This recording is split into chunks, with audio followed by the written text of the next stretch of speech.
Tattvadarshivi, which means those who are seers of the truth have concluded that of the non-existent material body there is no endurance, and of the eternal, the soul, there is no change.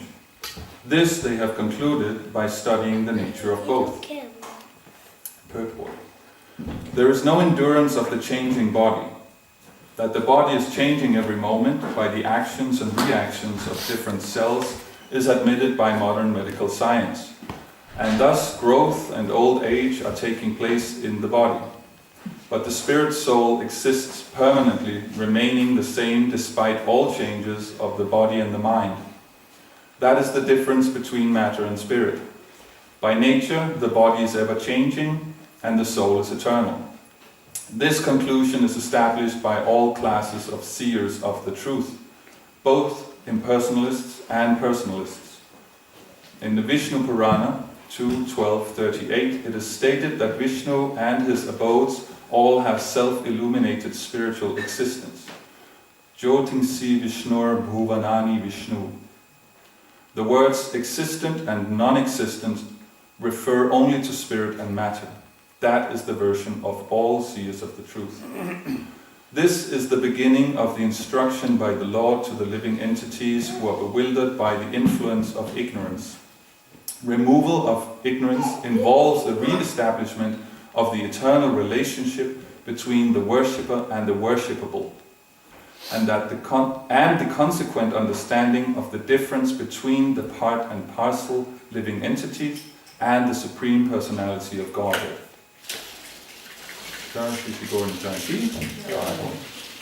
One can understand the nature of the Supreme by thorough study of oneself.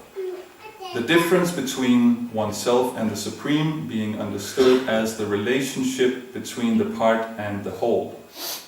In the Vedanta Sutras, as well as in the Srimad Bhagavatam, the Supreme has been accepted as the origin of all emanations. Such emanations are experienced by superior and inferior natural sequences. The living entities belong to the superior nature, as it will be revealed in the 7th chapter. Although there is no difference between the energy and the energetic is accepted as the supreme, and the energy, or nature, is accepted as the subordinate. The living entities, therefore, are always subordinate to the Supreme Lord, as in the case of the master and the servant, or the teacher and the taught. Such clear knowledge is impossible to understand under the spell of ignorance, and to drive away such ignorance, the Lord teaches the Bhagavad Gita for the enlightenment of all living entities for all time. Om Adhyamitimiranda Janandana Shalakaya Chakshu Militamina Tasmai Shri Gurave Namaha Shri Chaitanya Manubhishtam Stabitam Yena Bhutale Swayam Rupa Kadamayam Dadati Svavadantikam Panchakalpa Tarubhyascha Kripa Sindhubhyascha Patitanam Pavanibhyo Vaishnavibhyo Namo Jai Shri Krishna Chaitanya Prabhu Nityananda Shri Advaita Gadadhara Shri Vasari Gaura Bhaktivinoda Hare Krishna Krishna Krishna Hare Hare Hare Rama Rama Hare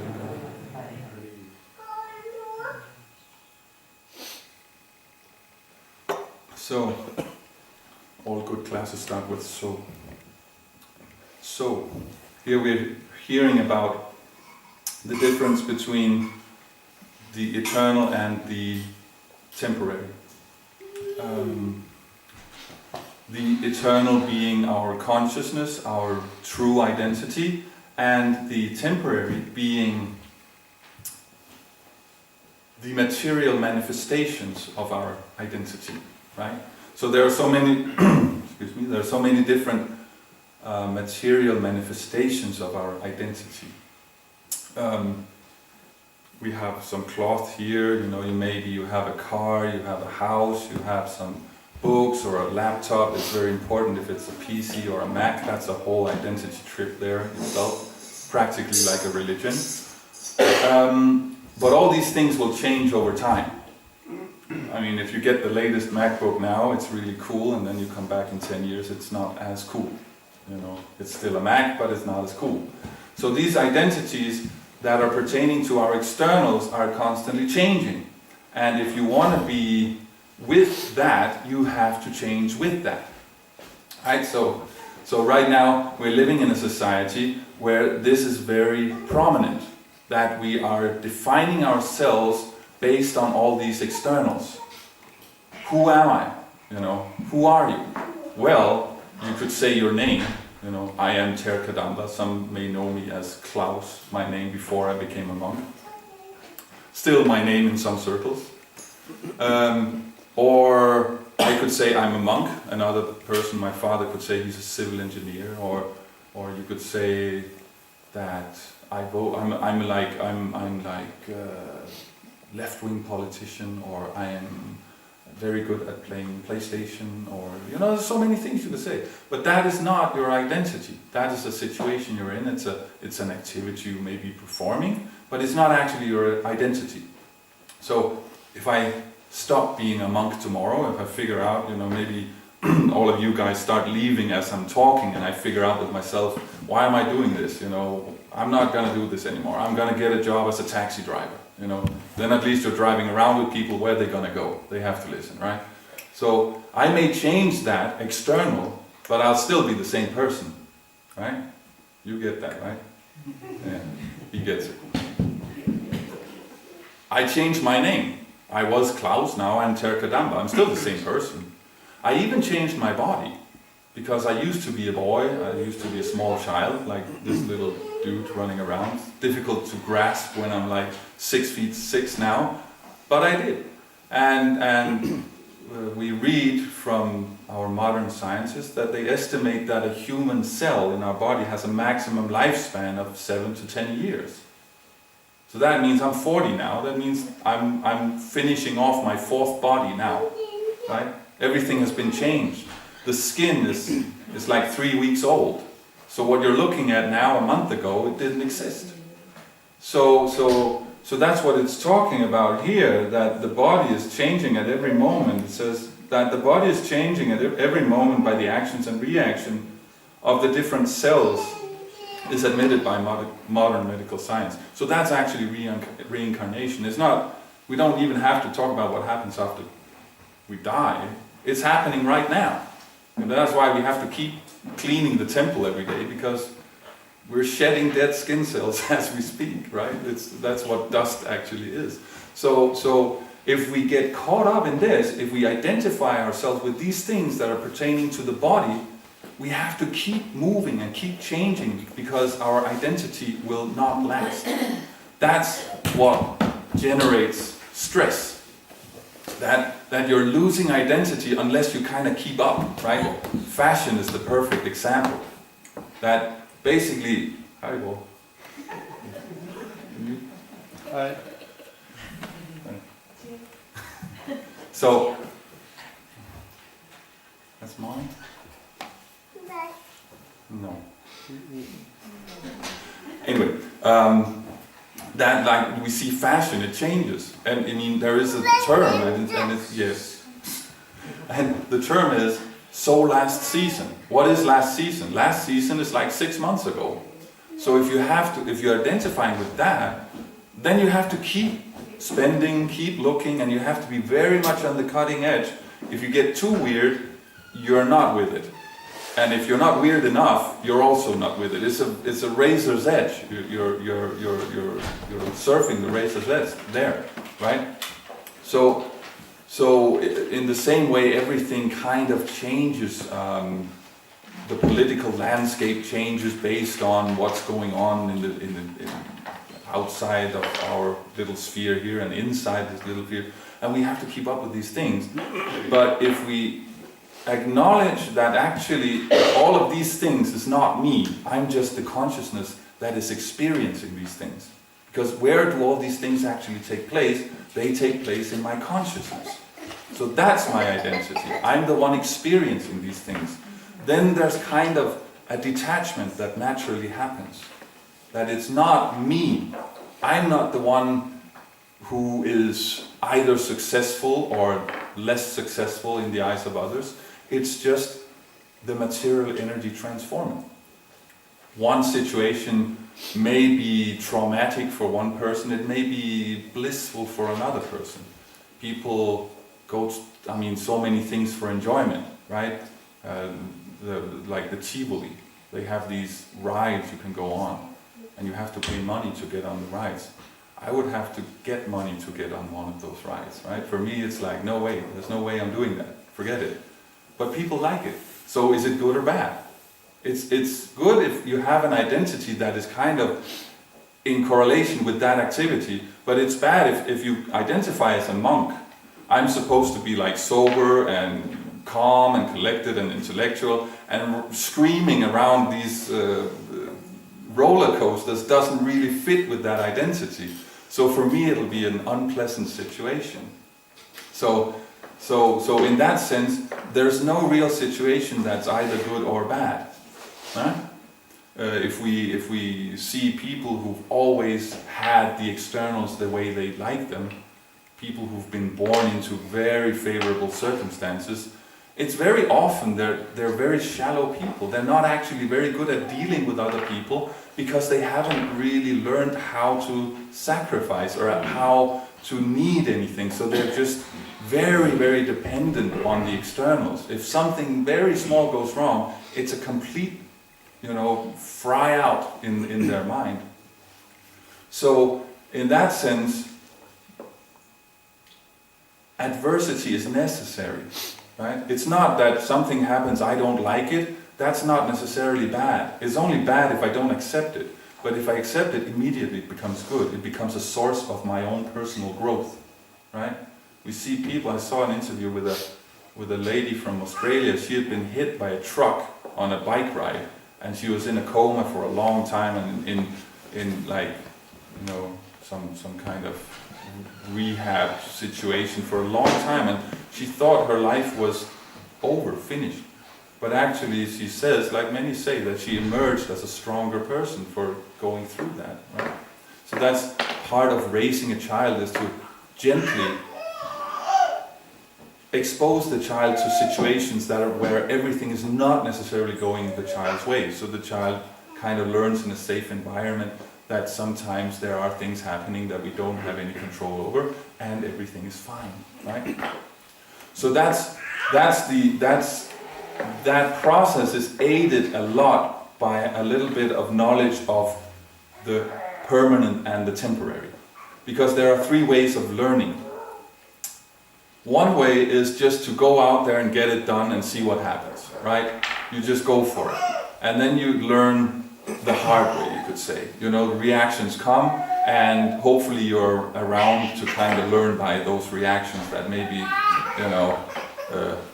riding a unicycle on the freeway is not the safest thing to do, right? Then above that you have the level of the intellect, where you can kind of picture in your mind me on a unicycle on the freeway. There are a lot of options that are bad, like outcomes of that are bad, and maybe not so many that are good. So maybe I'm just going to skip that one and then do something else instead, right?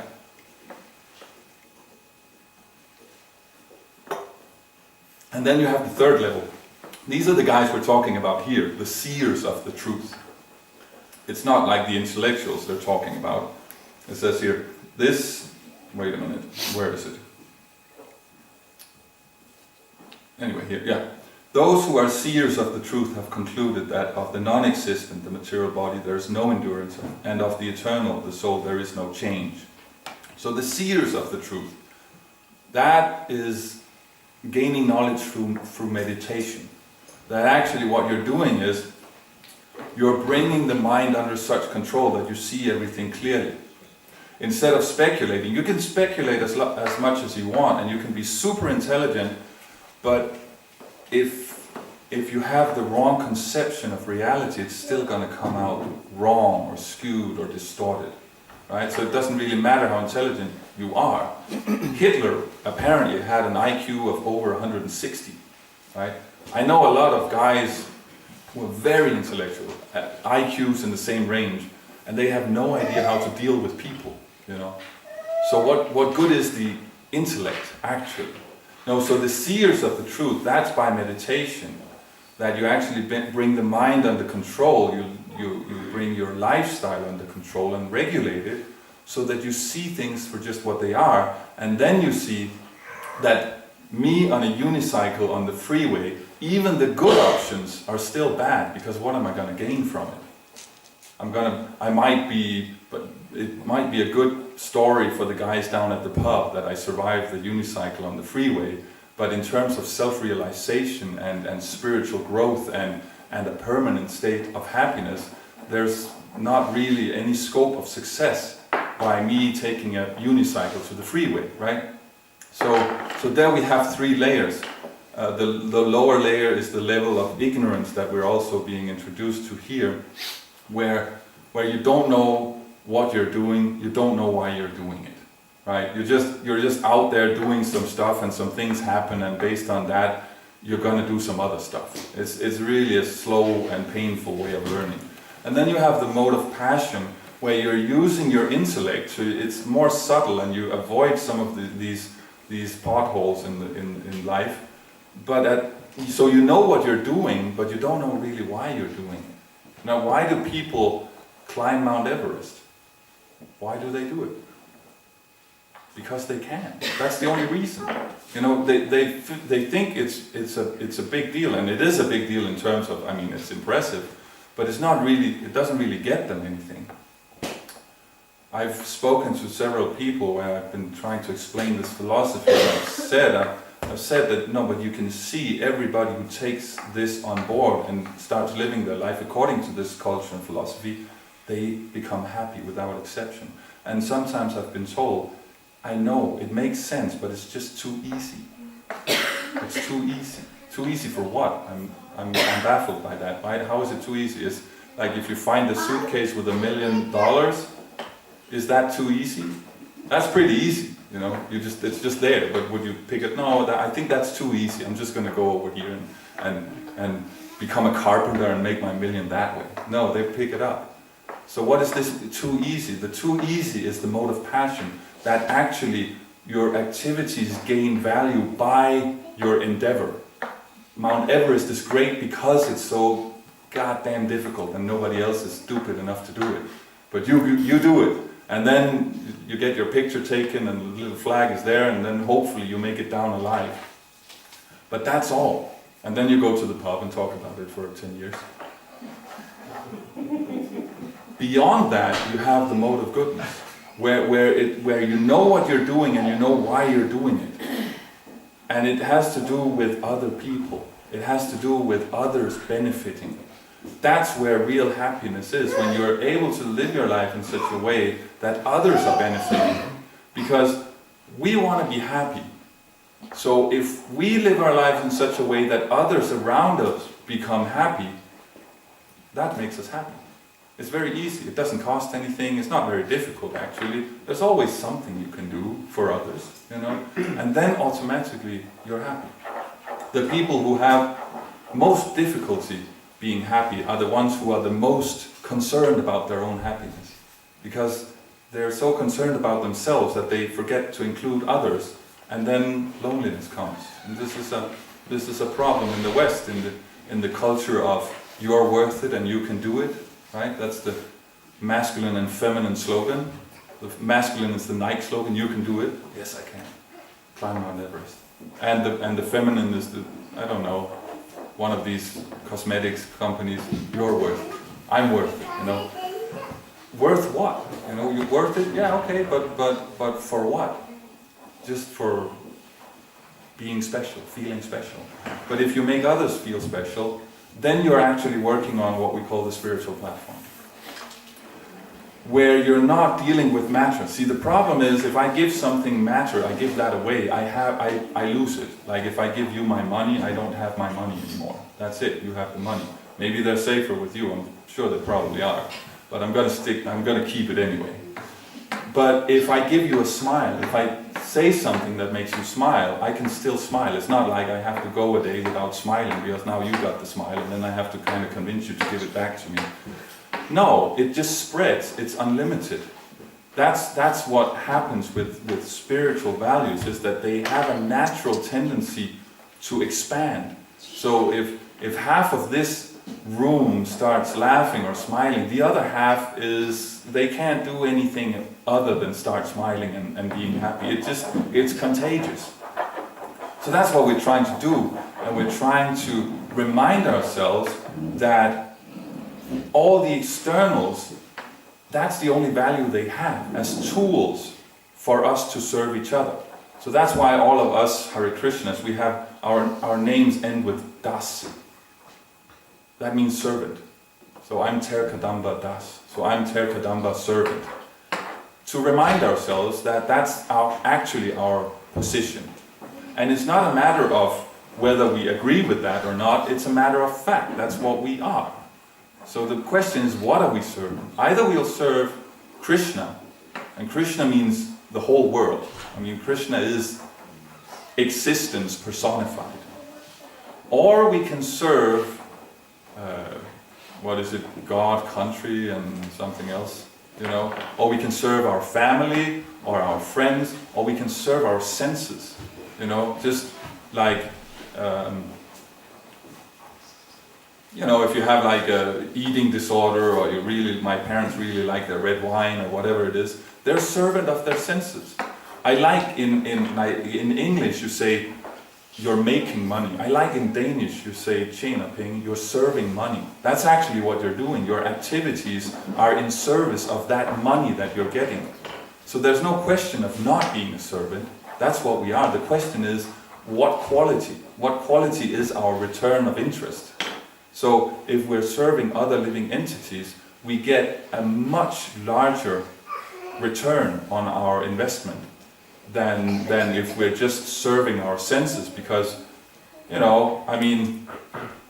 you can become liberated by eating a piece of cake, right? That moment you're eating that cake, if it's a good cake, you're liberated. There's not really any problems. You're just enjoying the cake.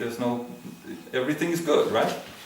But then immediately when the cake is finished, your liberation is also finished. So then, maybe you'll take another piece of cake and there's a little liberation again. And then that's also gone, and then after 4 or 5 pieces of cake, you're definitely not liberated anymore, because now the belly starts complaining and you have to go take a nap and have a little bit of a bellyache. So the quality is not very good. There is some liberation from anxiety, and some is there. It's very short. As soon as we call them sense objects, the cake is a sense object. It's an object that the senses can connect with. As soon as that connection is there, we're liberated. But as soon as it's gone, liberation gone. Right? So family is a little more, it works better. Or maybe if you support some kind of football team, or you're really into like the music scene or something, because it includes other people. So you have actual relationships. There's a certain sense of identity that's stronger there. But again, it keeps changing still. So you have to either change with it, like children grow up before you know it. Or your football team loses a match and then suddenly everybody's sad, and then the next weekend they're happy and then they're sad again. So that also has its limits. So we have to find something permanent, and that's the spiritual values. These principal values of human behavior, that regardless of what happens, you can find comfort and a sense of, what's the word I'm looking for? Sense of shelter. That this is permanent, like being honest, being modest, being forgiving person. Even if someone shouts at you and doesn't acknowledge it, you can still find shelter in that you are actually trying to be a good person, and that's all you need to do. It's a very purifying experience. So that's why we have all this philosophy, is so that whatever happens, the problem for us is we get distracted by the externals. Like if there's a lot of external stuff going on, attention or money or whatever it is, we get distracted by it. So all this philosophy is that regardless of what kind of distraction we're experiencing, we can find our way back to these basic principles that will make our life successful. So that's the purpose of it. And in order to do that properly, we need an authority to help us. We need a teacher, a guide, because have you ever noticed how it's very easy to see what everybody else is doing wrong? I find it very easy to see what everybody else is doing wrong. Of course, I'm perfect. And sometimes I do something wrong, but then it's because of all sorts of external things that I have no control over, because basically I'm perfect, right? That's the illusion. That's the illusion that Mr. Arjuna here in Bhagavad Gita is in the beginning of the book. That I have to deal with these things on my own. Actually, it's true, it is easy for others to see what you're doing wrong. If you turn it the other way, that if I want to purify myself, if I want to better myself as a human being, it helps a lot if someone else comes and can gently and kindly point out what it is I'm doing that's not working. Because the reason I'm doing it is because I'm not aware of it. Because if I was aware that I was doing something that's not working, why would I do it? I'm doing it because I'm in illusion about myself. Everybody has some kind of illusion about themselves. Either it's a bloated ego, or it's a deflated ego, or it's a sense that I'm actually quite good at football or some sport, and everybody can see that he's just hopeless. There's always something that you have this idea about myself that you got from some TV show you saw 20 years ago, and you just never really acknowledge that maybe it's not real, So we need some kind of authority. In this part of the world, we have, for good reason, we have a little bit of a problem with authority sometimes, because of our politicians and bankers and media and these guys who are not really dealing with the position of authority always in that nice of a way. They're exploiting, basically. They're exploiting their position. So then naturally there is a tendency to be a little bit careful with authority, question authority. In the 60s they said, don't trust anyone above 30. But the next thing that happened was they all turned 30. So then what do? You have to acknowledge that some authority will always be there. So then you have to figure out who's an authority, who can you trust? And that's why in this philosophy we have this thing called parampara. Parampara means the cyclic succession.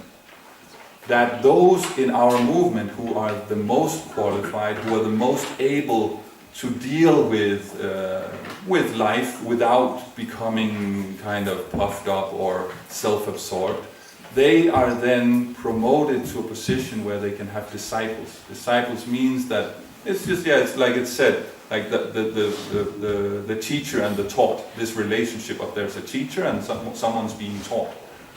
So we all have that. I have a guru and he has a guru, and it just keeps going back like that. And that means that whatever he says, I have to do. Sometimes if I can't do it, I will try my best, and then maybe someday down the line I can figure out what I'm doing wrong. But at least try to do what he says, because he wants what's best for me. He is at a position where he doesn't want any social position, he doesn't want any money. He's happy, he doesn't need anything. I have nothing he can take away, and he's got nothing except his wisdom to give me. So that means I can trust what he's saying. He doesn't have an ulterior motive.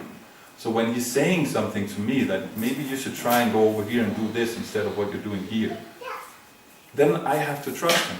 I may have a different idea, but I have so many strange ideas. I've had many ideas in my 40-year-old life that didn't pan out exactly as I thought they would. I had this idea that I would be like a superstar DJ, and that didn't exactly happen.